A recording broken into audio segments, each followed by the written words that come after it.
बहनों और भाइयों, मैं हूं आपका होस्ट जटाशंकर पंडित जी। आज इस एपिसोड में रामचरितमानस के बालकांड में संत संत वंदना की चौपाई भल अनभल निज निज करतूती लेहत सुजस अपलोक विभूति सुधा सुधाकर सुरसरी साधु गरल अनल कलिमल सरी ब्याधु गुण अवगुण जानत सब कोई जो जेहि भावनीक तेहि सोई की व्याख्या की जाएगी। चलिए शुरू करते हैं।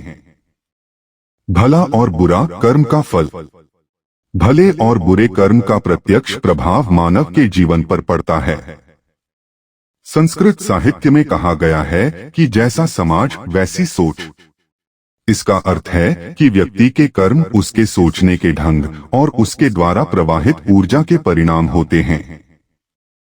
जब एक व्यक्ति अच्छे कर्म करता है तो उसे सकारात्मक परिणाम की प्राप्ति होती है, जबकि बुरे कर्मों का परिणाम नकारात्मक होता है।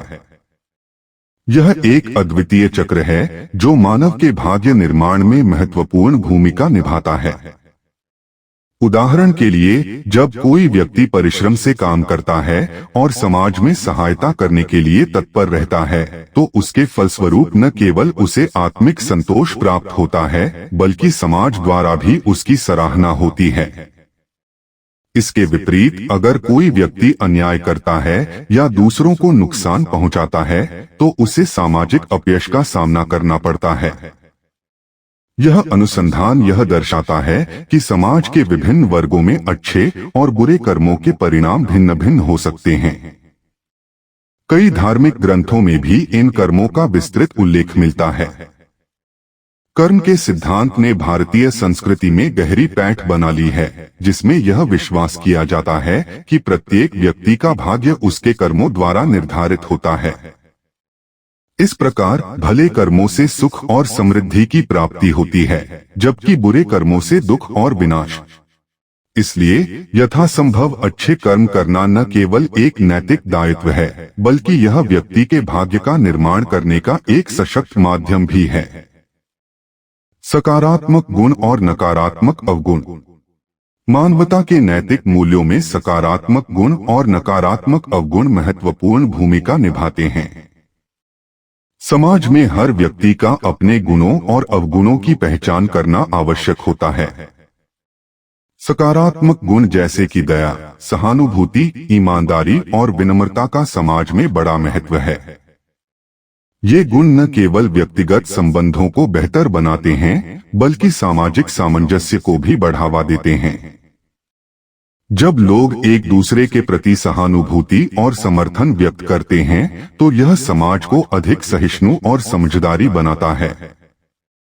इसके विपरीत नकारात्मक अवगुण जैसे कि लालच, घमंड और अहंकार समाज में संकट ला सकते हैं।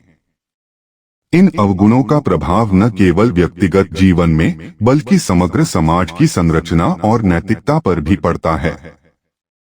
जब व्यक्ति अपने स्वार्थ के लिए दूसरों की भावनाओं की अनदेखी करते हैं, तो इसका परिणाम विनाशकारी होता है।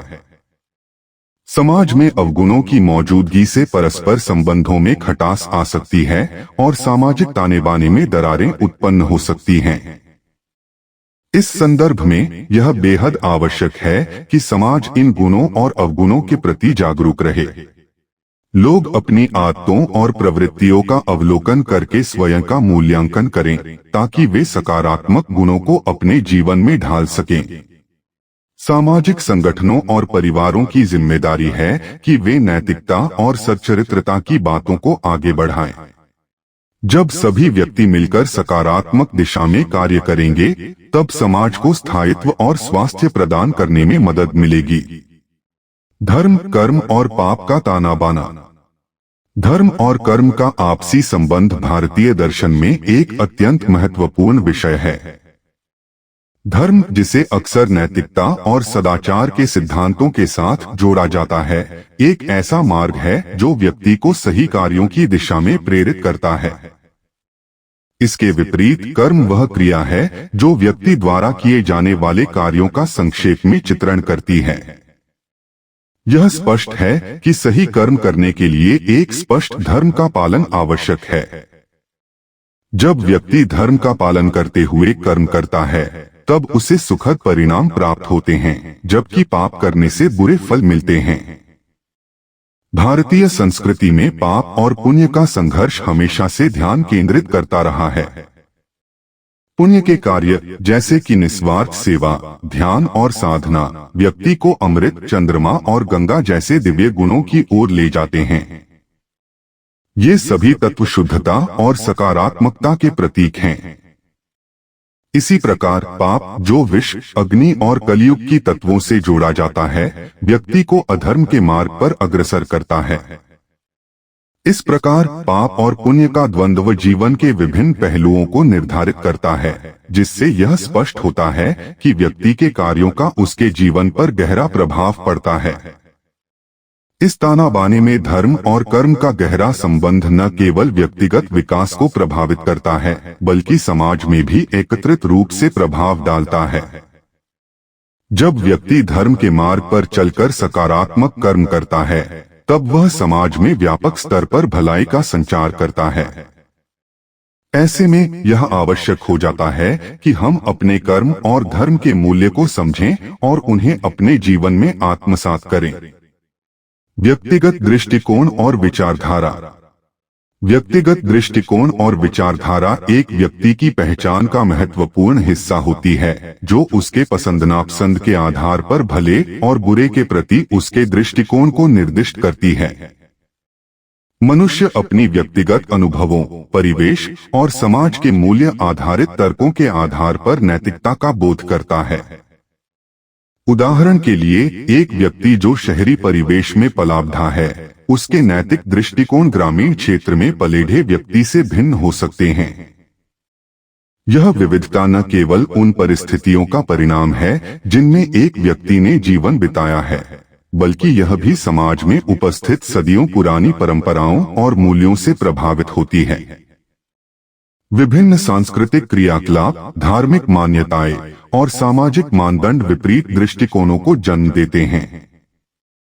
किसी एक व्यक्ति के लिए जो एक क्रिया उचित हो, वह दूसरों के लिए अत्यंत अनुचित प्रतीत हो सकती है। उदाहरण के लिए, किसी सामाजिक मुद्दे पर सक्रियता को एक समूह में सराहा जा सकता है, जबकि दूसरे समूह में इसे अव्यवस्थित और अनुचित माना जा सकता है।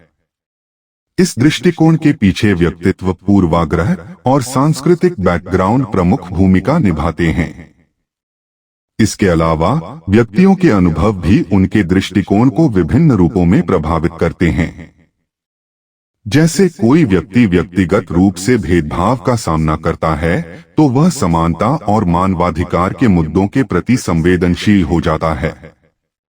इसी प्रकार एक सकारात्मक अनुभव, जैसे कि समुदाय के सहयोग से किसी समस्या का हल निकालना, व्यक्ति को सामाजिक सामंजस्य और सहयोग के प्रति अधिक प्रेरित कर सकता है। इन सभी पहलुओं को ध्यान में रखते हुए हम समझ सकते हैं कि भले और बुरे का आभास कैसे भिन्न हो सकता है।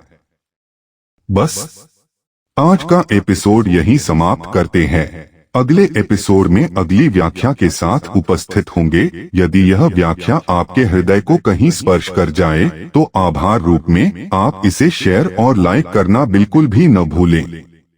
इस भगवत कार्य को जन जन तक पहुंचाने में हमारा सहयोग करें। धन्यवाद। इसी आशा के साथ आपसे विदा लेता हूं। जय जय सीताराम।